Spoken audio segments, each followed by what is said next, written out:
Hey everybody, welcome back to the patio. I got Abby out here hanging out with me too. It is a wet and rainy Saturday. Rain's starting to come down. So what we're going to be doing today, I'm going to be doing a rib roast in the pit barrel. This is sort of one of these. It's going to be like a practice run for the actual Christmas cook, because I have a prime grade rib roast ordered from the butcher shop here in Pensacola that I'm going to be picking up and I'm going to be cooking for the family for a Christmas meal.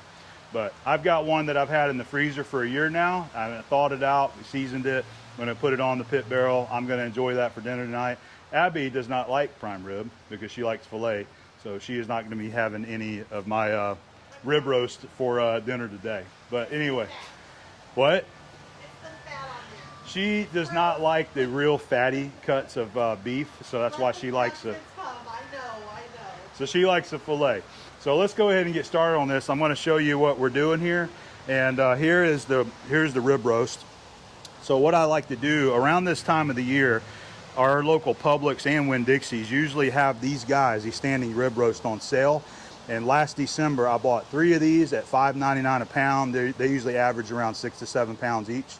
And I take them and I wrap them up and I put them in the freezer and then thaw them out throughout the year and cook them at different random times, okay? So that's what one of these guys are right here. I have made a compound butter right here. And what I've got is 2 sticks of butter, and I minced up some fresh garlic. And I've also got 1.5 tablespoons of thyme and rosemary mixed in there as well.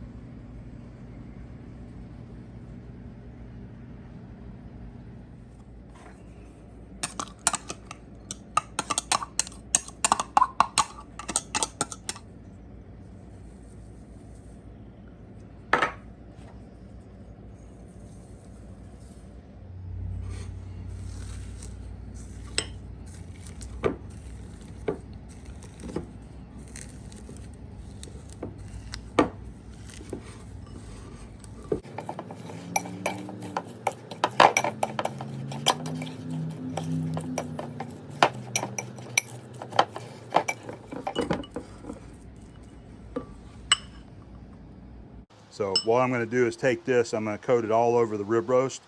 But before that, what I have done is I've got it seasoned with my SPG.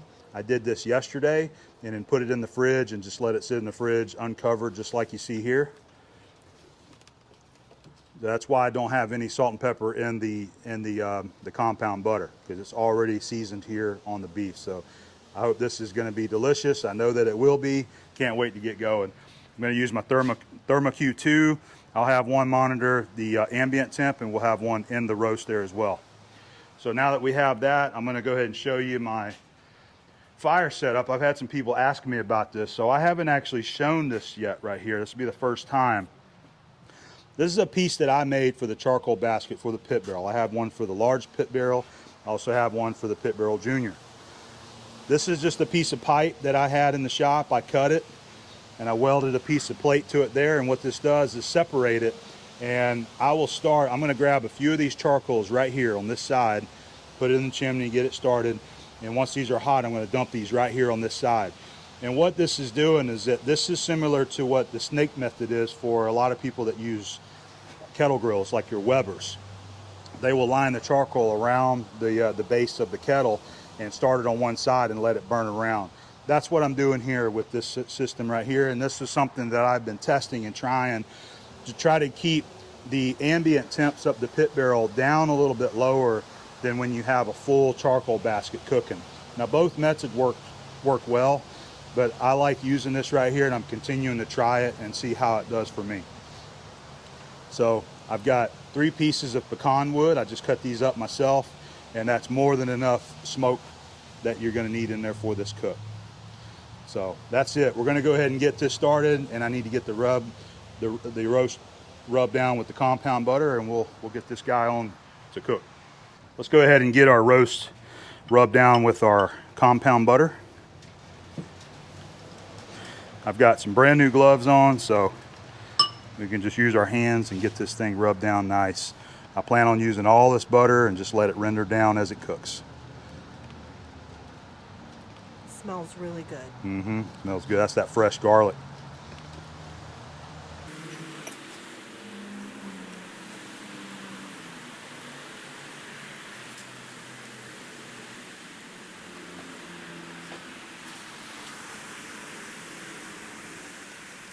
Takes a little time, but you just kind of work it in there. I'm trying not to overwork the SPG seasoning too much where it's trying to wipe it away, but the dry brine overnight, it helps draw that salt content back into the meat whenever you do it that way. It's just like I do my steaks. It's looking good.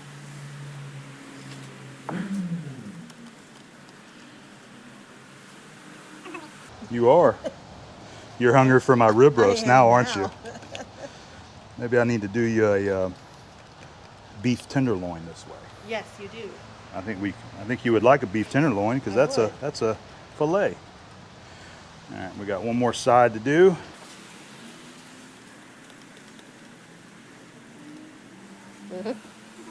Yeah.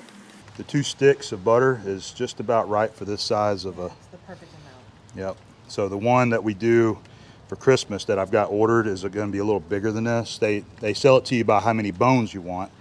So these roast here are usually about 3 bones, the ones you get from Publix.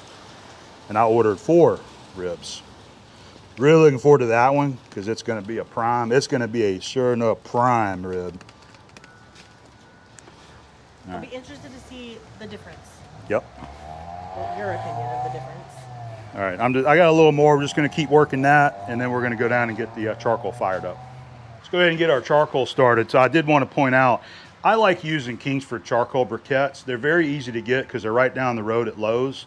And we also shop at BJ's Wholesale, and they sell it there as well. So it comes in a 2-pack, so I usually get that. The briquettes work really good for all of my cast iron cooking as well, the camp oven cooking, because they're uniform in size. So it's really easy to create the amount of heat that you want using briquettes. But other than that, I think they work good. They work great. They have a great flavor. So that's what I stick with. It's just, it works well for me. So that's what I like. Let's go ahead and get started. So as I said, I'm going to take this first section right next to the steel plate. We're just going to start there. So I'm going to pull out a few good handfuls of charcoal. And I counted it before, and it's usually right around 15, somewhere around the 15 to 20 briquettes is really about all you need. I'm going to grab 2 more right there. So it's kind of like this first quarter. If you look down here, this is where I'll start, so it'll burn this way. So it's almost the first quarter is usually what I start with. So we'll get these lit off. I always use my gas stove right here. It just works really well. I just put it right over the burner, and I need to grab my lighter right here. Just like that. And within 10 minutes, these guys are going to be ready to go, ready to cook. All right, we got our charcoal nice and hot. It's going well. So we're going to dump it right here in the front, right on that edge. Perfect. I always keep the tongs handy just so I can kind of move them around the way I want. And that's going to be good. So these here, they're going to start burning, and it's just going to keep working its way around that way. And this will last you, it'll last you a good 5 to 6 hours, just like you see right there.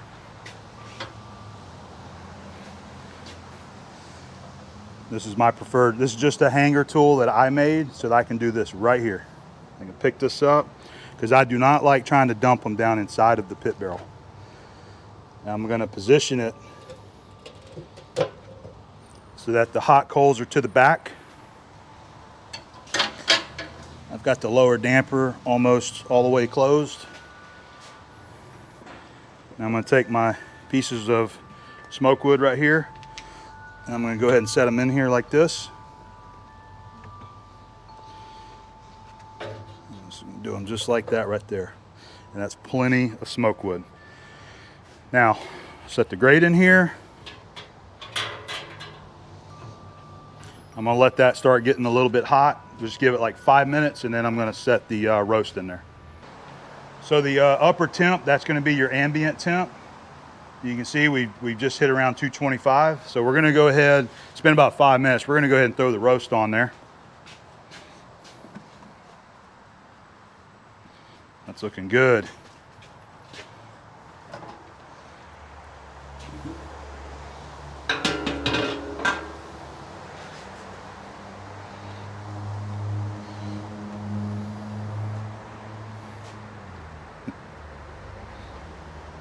I'm gonna set it right in the middle here. All right, I've already got one of my probes ready right here to go in. So what I want to do is just kind of find the center. That looks pretty good right about there. Keep my fingers there.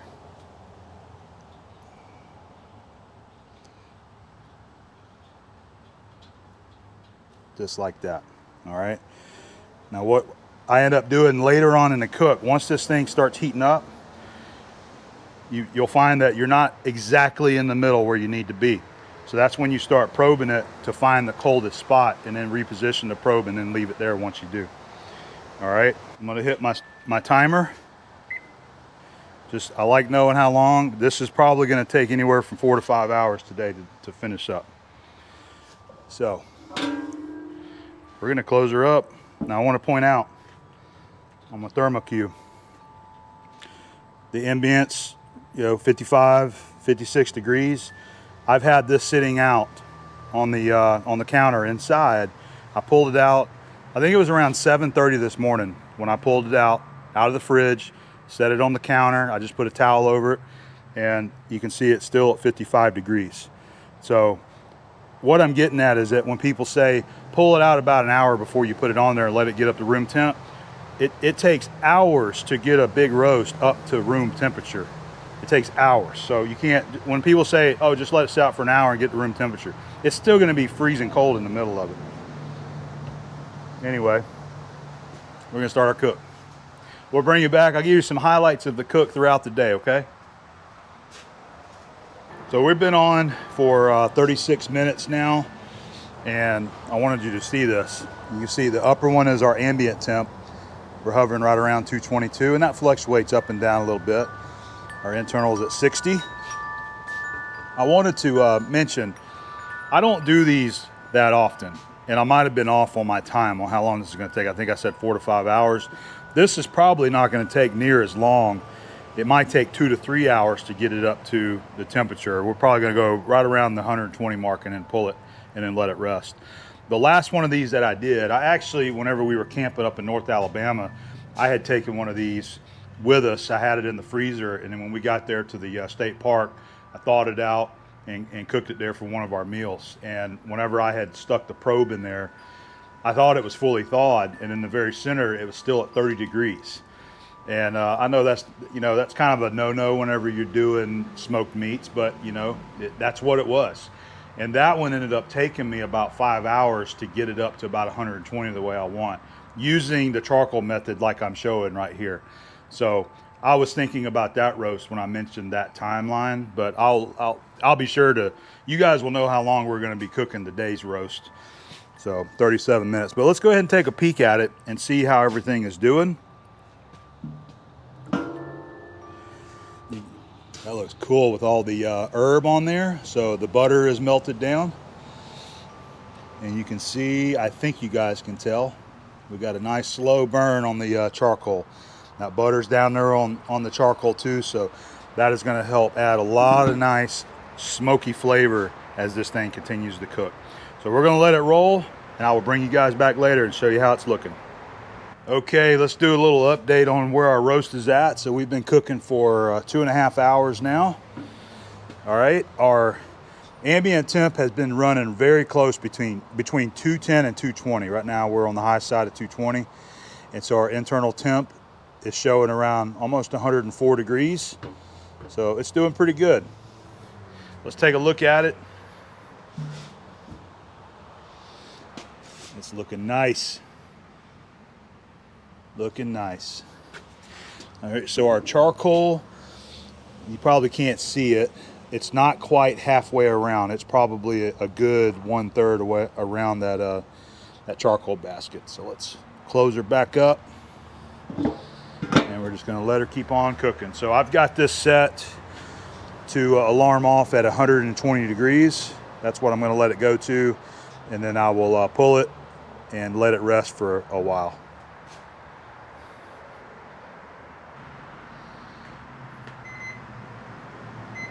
There it is. 120? Yep. All right. We've just been sitting out here having a cold drink, waiting for this to go off. So what I'm going to do, I'm going to go ahead and take my thermopin here. We'll silence this just by hitting any button. This is where I'm going to go ahead and check it to be sure that it's where we want it. So let's take a look at it. I think it looks great. It does look great. Look at the herb rub on it. It looks really good. All right, so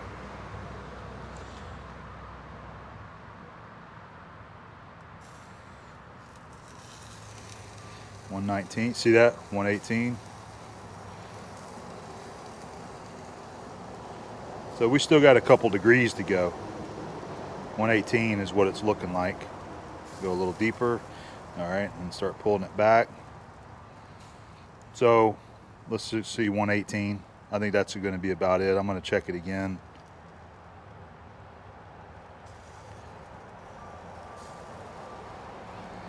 All right, so we had that cold spot at 118. So I'm just going to let it go up another couple degrees on the thermometer here. And we're right at the halfway mark on our coal basket down there. It's just now starting to get into that second piece of pecan wood, and we've been running right at 3.5 hours now. So that's why I was saying with that method, I know you can get a good 6 hours of cook time out of that method right there with the pit barrel. So we'll let this finish out. It won't take that much longer, and then we're gonna pull it and let it rest.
We're gonna go ahead and pull the roast. I went ahead and I just retemped it, and we're 120 degrees right in the center of the roast there. So I'm gonna pull it there, and we're gonna wrap it up, and that's gonna be it.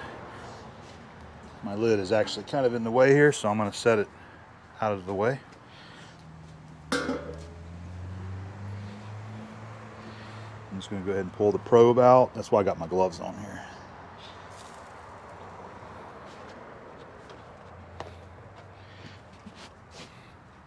Just some paper towels.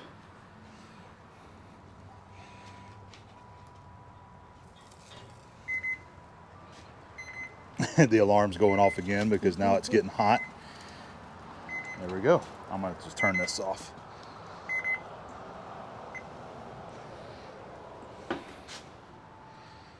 I think that's gonna make a pretty good meal. Smells awesome. All right. We will bring you guys back whenever we slice this thing up and show you what it looks like on the inside there. It's time to go ahead and slice into this thing and see how it looks and give it a taste test. So it's been resting for about an hour. I just put it in the foil, stick it in the oven, and we're gonna go ahead and cut into it now. So it's still wrapped. I gotta cut the butcher twine and remove the ribs, and then we will cut into it. So it certainly looks pretty the way it is. I think I went a little too heavy on the rosemary, but you know, that's just the outside layer there.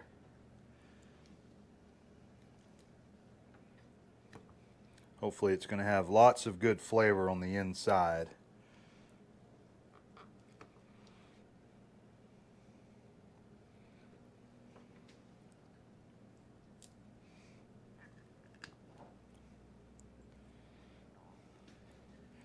A little heavy on the rosemary, I think, babe. I think it smells delicious. Really? Yeah. Okay. I love rosemary. Yes, Abby loves the rosemary. Let's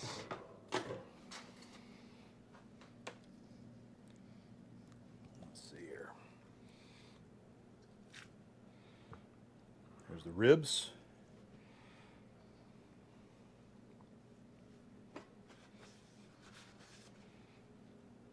It looks like it's perfect, is it? It looks like it's going to be cooked pretty nice.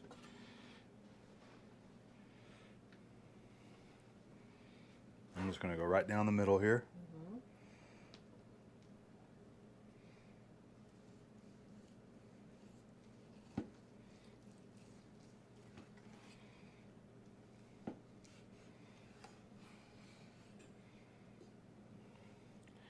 Looks like a nicely finished prime rib right there. It's beautiful. I'm going to cut me a steak out of it and give it a taste test.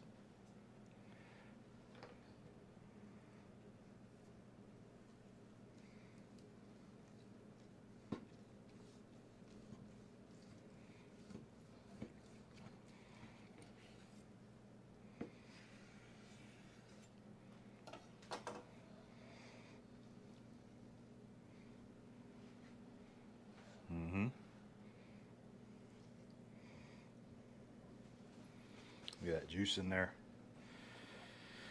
All right, let's see that.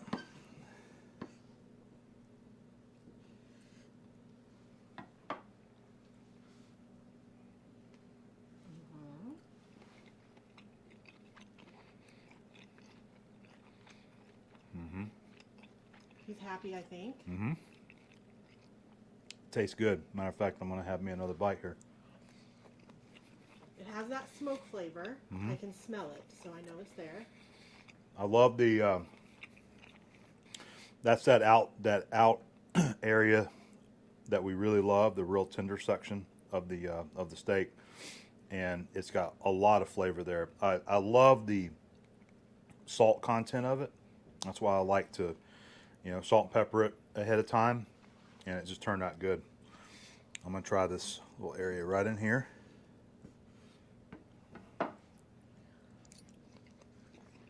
It's good. It's a delicious roast. It really is.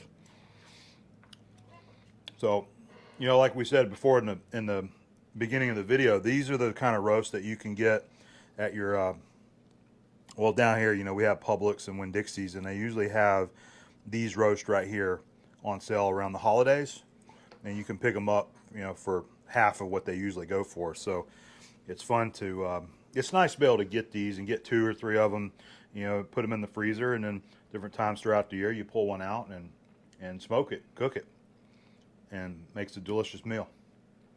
So that's it. This one turned out pretty good, and we're gonna go ahead and enjoy our dinner now. So pick you up a prime rib or a rib roast and put it on the pit barrel and cook it. You're gonna love it. It really is a delicious cut of meat.